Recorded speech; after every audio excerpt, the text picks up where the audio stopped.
Friends, welcome to our channel.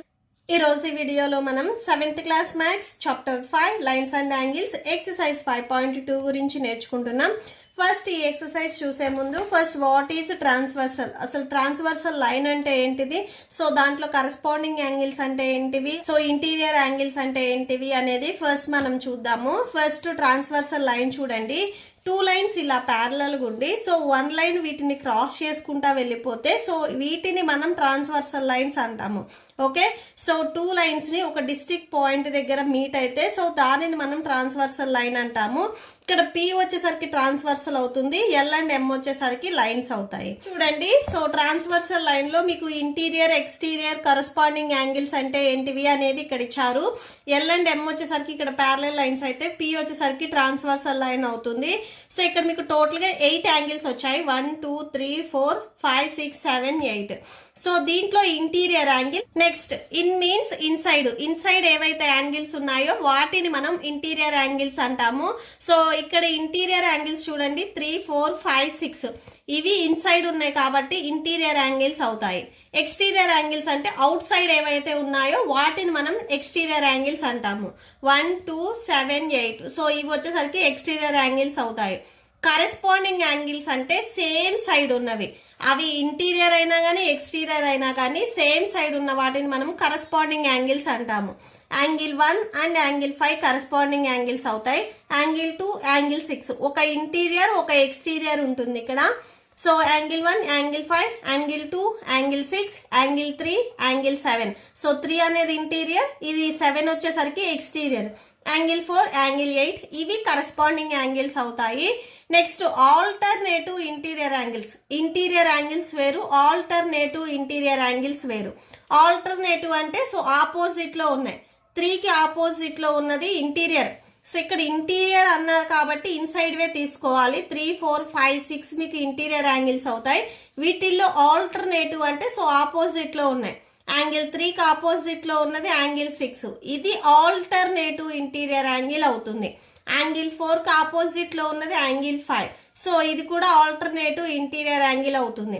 Alternative exterior angles already మీకు తెలుసు కదా, 1 2 7 8 సో ఇవి ఎక్స్టీరియర్ యాంగిల్స్. ఆల్టర్నేటివ్ అన్నారు కాబట్టి ఆపోజిట్ లో ఉన్నాయి. కరెస్పాండింగ్ యాంగిల్స్ వచ్చేసరికి సేమ్ సైడ్ ఉంటాయి.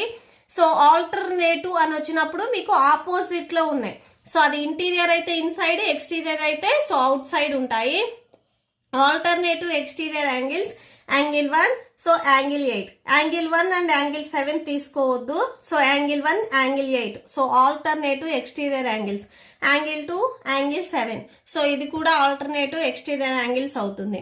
నెక్స్ట్ చూడండి, pair of interior angles on the same side of the transversal. So 2 pair of interior angles same side ఉన్నవి అవి ట్రాన్స్వర్సల్ అవుతాయి. అంటే ఈ 2 యాంగిల్స్ యాడ్ చేస్తే 180కి ఈక్వల్ అవుతుంది. పెయిర్ ఆఫ్ ఇంటీరియర్, సో ఇక్కడ ఇంటీరియర్ చెప్తున్నారు చూడండి, యాంగిల్ 3 యాంగిల్ 4 యాంగిల్ 5 యాంగిల్ 6 ఇవి interior angles. Pair of interior angles on the same side. So ఇక్కడ మీరు అబ్జర్వ్ చేయండి, pair of alternative interior angles అంటే ఇంటీరియర్ యాంగిల్స్ ఆపోజిట్ లో ఉన్నాయి. ఇక్కడ ఇంటీరియర్ యాంగిల్స్ అని చెప్తున్నారు, సేమ్ సైడ్ అని చెప్తున్నారు. సో సేమ్ సైడ్వి తీసుకోవాలి. Angle 3 angle 5 angle 4 angle 6 so మీకు లిటిల్ బిట్ అనేది డిఫరెన్స్ ఉంది, ఫస్ట్ అది చెక్ చేసుకోండి. First what is interior what is exterior angles తెలిస్తే మీకు ఈజీగా ఉంటుంది.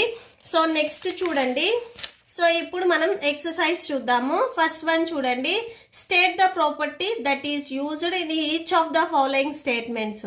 ఇక్కడ ఏ అండ్ బి ప్యారలల్ ఉన్నాయని చెప్తున్నారు. దెన్ యాంగిల్ 1 అండ్ యాంగిల్ 5 ఒక ఎక్స్టీరియర్ ఒక ఇంటీరియర్ యాంగిల్ ఉంటే ఏమవుతుంది, అది కరస్పాండింగ్ యాంగిల్ అవుతుంది.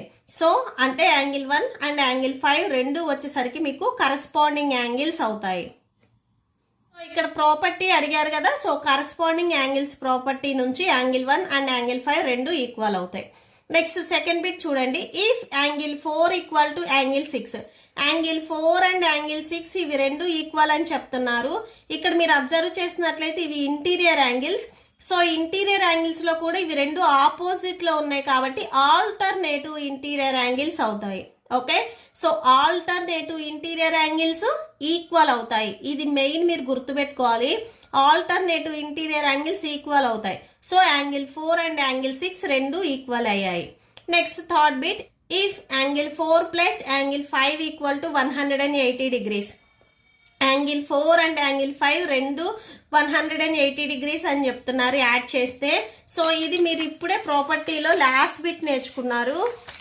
Pair of interior angles on the same side of transversal. So same side ఉన్న ఇంటీరియర్ యాంగిల్స్ మీకు ట్రాన్స్వర్సల్ అవుతాయి, అంటే సప్లిమెంటరీ అవుతాయి. 2 యాంగిల్స్ని యాడ్ చేస్తే 180కి ఈక్వల్ అవుతుంది. నోట్స్ వచ్చేసరికి ఇలా ఉంటుంది. మీకు ఈ వీడియో లాస్ట్లో కూడా డిస్ప్లే అవుతుంది, చెక్ చేసుకోవచ్చు. నెక్స్ట్ సెకండ్ వన్ చూడండి. In the అడ్జాయింగ్ figure identify. Same ఇక్కడ ఫిగర్ ఇచ్చారు, దీంట్లో ఐడెంటిఫై చేయమని చెప్తున్నారు. The pair of corresponding angles. Corresponding angles ఏంటివి అనేది ఐడెంటిఫై చేయాలి. సో చూడండి, కరెస్పాండింగ్ యాంగిల్ అంటే మీకు ఒక ఇంటీరియర్ అండ్ ఒక ఎక్స్టీరియర్ యాంగిల్ వస్తుంది. సో ఇక్కడ కరెస్పాండింగ్ యాంగిల్స్ ఇంటీరియర్ ఎక్స్టీరియర్ అని ఏమి ఉండవు. ఒక ఇంటీరియర్ ఒక ఎక్స్టీరియర్ సేమ్ సైడ్వి తీసుకోవాలి. ఓకే. సో యాంగిల్ 1కి యాంగిల్ 5 కరెస్పాండింగ్ యాంగిల్ అవుతుంది. సో రాసుకోండి, యాంగిల్ 1 యాంగిల్ 5. సో ఈ 2 కరెస్పాండింగ్ యాంగిల్స్ అవుతాయి. సేమ్ మళ్ళీ చూడండి, యాంగిల్ 2 యాంగిల్ 6, యాంగిల్ 2 యాంగిల్ 6 ఇవి రెండు కరెస్పాండింగ్ యాంగిల్స్ అవుతాయి. యాంగిల్ 4 యాంగిల్ 8 ఒక ఎక్స్టీరియర్ యాంగిల్ ఒక interior angle. Angle 4 angle 8.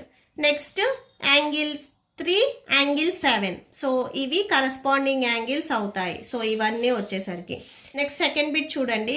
The pair of alternative interior angles. Interior దాంట్లో కూడా ఆల్టర్నేటివ్ అన్నారంటే ఆపోజిట్లో ఉన్నవి. ఫస్ట్ ఇంటీరియర్ యాంగిల్స్ ఏంటివి? Angle 2 angle 3 angle 5 angle 8. So ఇవి మీకు ఇంటీరియర్ యాంగిల్స్. దీంట్లో ఆల్టర్నేటివ్ అన్నారు కాబట్టి ఆపోజిట్లో ఉన్నాయి. యాంగిల్ 2కి ఆపోజిట్లో యాంగిల్ 8 ఉంది. ఓకే. సో ఇవే వస్తుంది. యాంగిల్ 2కి ఆపోజిట్లో యాంగిల్ 8 ఉంది. ఇంకొక యాంగిల్ వచ్చేసరికి యాంగిల్ 3కి ఆపోజిట్లో యాంగిల్ 5 ఉంది. ఇంటీరియర్ అన్నారు కాబట్టి ఇన్సైడ్వే తీసుకోవాలి. సో యాంగిల్ 3కి యాంగిల్ 5 ఉంది. సో ఇవి వచ్చేసరికి మీకు ఆల్టర్నేటివ్ ఇంటీరియర్ యాంగిల్స్ అవుతాయి. థర్డ్ బిట్ చూడండి. The pair of interior angles on the same side of transversal. Interior angles అని చెప్తున్నారు, సేమ్ సైడ్ అని చెప్తున్నారు. Okay. So first interior angles ఏమేంటివి? 2 3 5 8 ఇవి ఇంటీరియర్ యాంగిల్స్. సో దీంట్లో సేమ్ సైడ్ అన్నారు కాబట్టి సో సేమ్ సైడ్ ఏమేమి వస్తాయి? Angle 2 angle 5 angle 3 angle 8. So ఇవి రాసుకోండి, angle 2 angle 5. Next angle 3 angle 8. So ఇవి వచ్చేసరికి మీకు same side interior angles transversal అవుతాయి. నెక్స్ట్ ఫోర్త్ బిట్ చూడండి. Vertically opposite angles. Vertically opposite angles equal అవుతాయి. ఇది కూడా మీరు మెయిన్ గుర్తుపెట్టుకోవాలి. సో వర్టికల్లీ ఆపోజిట్ యాంగిల్స్ ఏమేమి వస్తాయి చూడండి. యాంగిల్ 1కి యాంగిల్ 3. సో యాంగిల్ 1కి యాంగిల్ 3 ఇది మీకు వర్టికల్ ఆపోజిట్ అవుతుంది. సో యాంగిల్ 1కి యాంగిల్ 3 యాంగిల్ 2కి angle 4 angle 2 angle 4. Next angle 5కి యాంగిల్ 7 యాంగిల్ 5కి యాంగిల్ 7 యాంగిల్ 6కి యాంగిల్ 6కి యాంగిల్ 8. సో యాంగిల్ 6కి యాంగిల్ 8. సో ఇవి వచ్చేసరికి మీకు వర్టికల్లీ ఆపోజిట్ యాంగిల్స్ అవుతాయి. ఓకే. నెక్స్ట్ చూడండి third one. So in the అడ్జాయింగ్ figure P parallel to Q find the unknown angles. So ఇక్కడ ఏవైతే అన్నోన్ యాంగిల్స్ ఉన్నాయో వాటిని ఫైండ్ అవుట్ చేయాలి. అంటే ABCDEF ఈ వాల్యూస్ని మనం ఫైండ్ అవుట్ చేయాలి. ఫస్ట్ మీ క్వశ్చన్లు ఏమి ఇచ్చారో అవి రాసుకోండి. Given P parallel to Q. So P and Q parallel అని చెప్తున్నారు. నెక్స్ట్ మీరు ఇక్కడ అబ్జర్వ్ చేసినట్లయితే సో 125 అండ్ EF. సో ఇక్కడ మీకు స్ట్రైట్ లైన్ వచ్చింది, స్ట్రైట్ లైన్ వచ్చి 2 యాంగిల్స్ వచ్చాయి. 125 అనేది ఒక యాంగిల్, F అనేది ఒక యాంగిల్. సో ఇక్కడ మీకు ఒక యారో మార్క్ ఉంది. సో ఇది చూస్తే మీకు లీనియర్ పేర్ డెఫినేషన్ అనేది గుర్తు రావాలి. స్ట్రైట్ లైన్ వచ్చి 2 యాంగిల్స్ వచ్చి సో 2 యాంగిల్స్ని మనకు యాడ్ చేస్తే సో 180కి ఈక్వల్ అవుతుంది.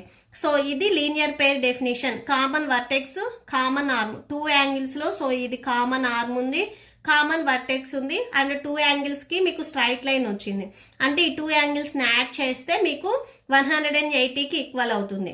సో మీరు ఇలా అయినా రాసుకోవచ్చు, ఆర్ 125ని ఈకి యాడ్ చేసినా కానీ ఇక్కడ సేమ్ స్ట్రైట్ లైన్ వచ్చింది కాబట్టి సేమ్ మీకు 180కి ఈక్వల్ అవుతుంది. Okay, so E and F మీకు ఆపోజిట్లో ఉన్నాయి, రెండింటికి సేమ్ వాల్యూ వస్తుంది. సో నేను 125 ప్లస్ ఎఫ్ తీసుకుంటున్నాను. మీరు 125 ప్లస్ ఈ కూడా తీసుకోవచ్చు, నో ప్రాబ్లం. సో ఇక్కడ రాసుకోండి, 125 degrees plus angle F equal to 180 degrees. Okay, so ఇది ఎలా రాసామంటే బై లీనియర్ పెయిర్ డెఫినేషన్ నుంచి. సో కామన్ వర్టెక్స్ ఉండి కామన్ ఆర్మ్ ఉండి రెండు మీకు అడ్జసెంట్ యాంగిల్స్ అయితే సో అది లీనియర్ పెయిర్ అవుతుంది. సో అంటే ఆ 2 యాంగిల్స్ని యాడ్ చేస్తే 180కి ఈక్వల్ అవుతుంది. సో మనకు కావాల్సింది యాంగిల్ ఎఫ్ కాబట్టి 125ని ట్రాన్స్పోజ్ చేసుకోండి. సో ఇక్కడ మీకు ప్లస్లో ఉంది, ఇది ట్రాన్స్పోజ్ చేసుకుంటే మైనస్లోకి వెళ్తుంది. యాంగిల్ ఎఫ్ ఈక్వల్ టు 180లో నుంచి 125ని సబ్ట్రాక్షన్ చేయండి, 55 డిగ్రీస్ వస్తుంది. సో యాంగిల్ ఎఫ్ వచ్చేసరికి 55 వచ్చింది. నెక్స్ట్ ఈ అండ్ ఎఫ్ చూడండి, మీకు ఈ రెండు ఎలా ఉన్నాయి, ఆపోజిట్లో ఉన్నాయి. సో ఇవి వచ్చేసరికి మీకు వర్టికల్లీ ఆపోజిట్ యాంగిల్స్ అవుతాయి. మీకు ఈ ఫిగర్ డౌట్ ఉంటే మీరు టెక్స్ట్ బుక్లో ఇప్పుడు మనం ఎగ్జాంపుల్ చేసాం కదా, ఇట్లా 2 ప్యారలల్ లైన్స్ ఉంటే సో ఈ లైన్ వచ్చేసరికి మీకు ట్రాన్స్వర్సల్ లైన్ అవుతుంది. ఓకే, సో ఇలా అయినా తీసుకొని చూడొచ్చు, ఇవి రెండు మీకు వర్టికల్లీ ఆపోజిట్ యాంగిల్స్ అవుతాయి. Okay, so E and F vertically opposite angles. So vertically opposite angles equal అవుతాయి. Okay, so angle E equal to angle F. So ఇవి రెండు ఈక్వల్ అవుతాయి. F value 55 degrees. So first ఇవి రెండు ఎందుకు equal అయ్యాయంటే vertically opposite angles, vertically opposite angles. So vertically opposite angles ఏమవుతాయి, equal అవుతాయి. సో ఈ 2 వాల్యూస్ మీకు ఈక్వల్ అయ్యాయి. యాంగిల్ ఎఫ్ 55 డిగ్రీస్ ఉంటే యాంగిల్ ఈ కూడా మీకు 55 డిగ్రీస్ ఉంటుంది. ఓకే, సో ఇప్పుడు మనకి ఈ అండ్ ఎఫ్ వచ్చాయి. నెక్స్ట్ ఏబిసిడి వాల్యూస్ని ఫైండ్ అవుట్ చేద్దాము.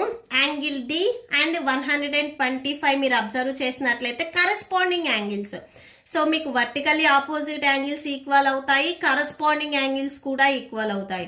సో డి ఇవి రెండు చూడండి సేమ్ సైడ్ ఉన్నాయి, ఒకటి ఎక్స్టీరియర్ యాంగిల్ ఒకటి ఇంటీరియర్ యాంగిల్.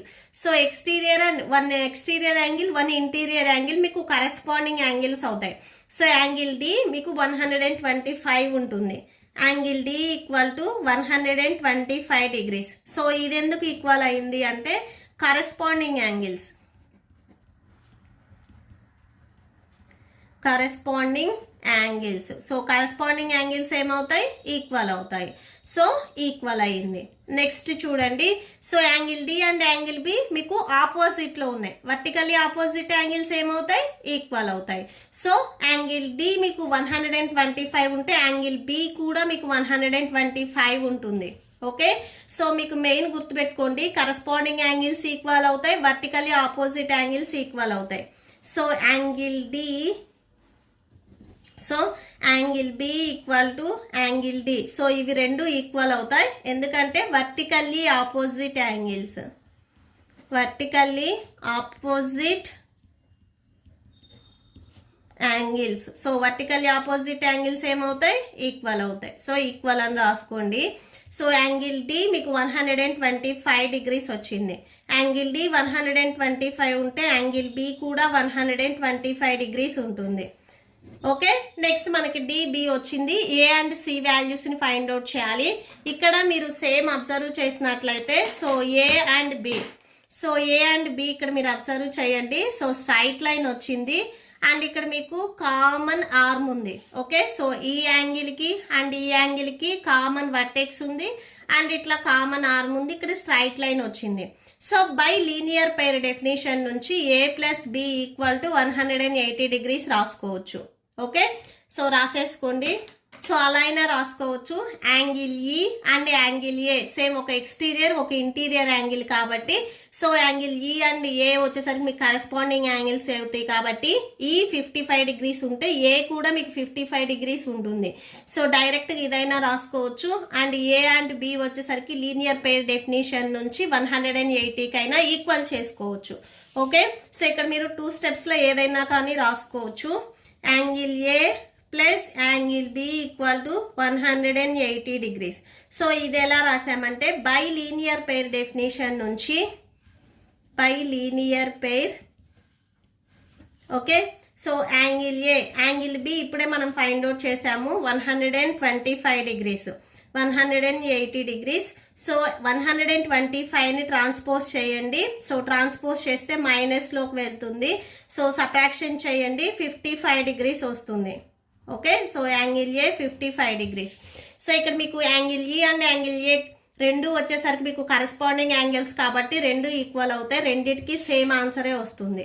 నెక్స్ట్ మనం సిని ఫైండ్ అవుట్ చేయాలి. A and C vertically opposite angles కాబట్టి ఈక్వల్ అవుతాయి.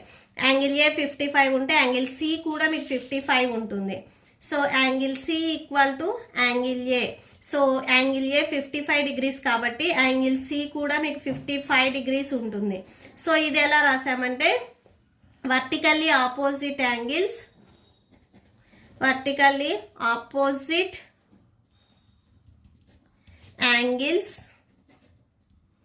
Are equal. ఓకే, సో ఇక్కడ లాస్ట్లో ఒకసారి కన్క్లూడ్ చేయండి మనం ఏమేమి ఫైండ్ అవుట్ చేసామని. స్టార్టింగ్లో యాంగిల్ ఎఫ్ ఫైండ్ అవుట్ చేసాము. మీరు ఆల్ఫాబెట్ వైజ్గా రాసుకుంటే so angle A find out చేసాము. యాంగిల్ ఏ మీకు 55 డిగ్రీస్ వచ్చింది. సో అది రాసుకోండి. Next angle B find out చేసాము. యాంగిల్ బి 125 డిగ్రీస్ వచ్చింది. So 125 degrees. Next angle C 55 degrees వచ్చింది. సో 55 డిగ్రీస్ రాసుకోండి. Angle D equal to so angle D 125 degrees. So 125 రాసుకోండి. Next angle E. So angle E వచ్చేసరికి angle E 55 degrees వచ్చింది. So 55 degrees రాసేసుకోండి. Okay, so that's it. ఈ ప్రాబ్లంతో మీకు ఈ video complete అయింది. మీకు ఈ వీడియో నచ్చితే ప్లీజ్ లైక్ చేయండి, మీ ఫ్రెండ్స్కి షేర్ చేయండి అండ్ మన ఛానల్ని సబ్స్క్రైబ్ చేసుకోండి. ఇప్పుడు నేను చెప్పిన ఈ ప్రాబ్లమ్స్కి మీకు నోట్స్ డిస్ప్లే అవుతుంది, చెక్ చేసుకోండి. అండ్ ఈ వీడియో లాస్ట్లో మీకు నెక్స్ట్ క్వశ్చన్స్ కంటిన్యూ అవుతాయి, చెక్ చేసుకోవచ్చు. Thank you and thanks for watching.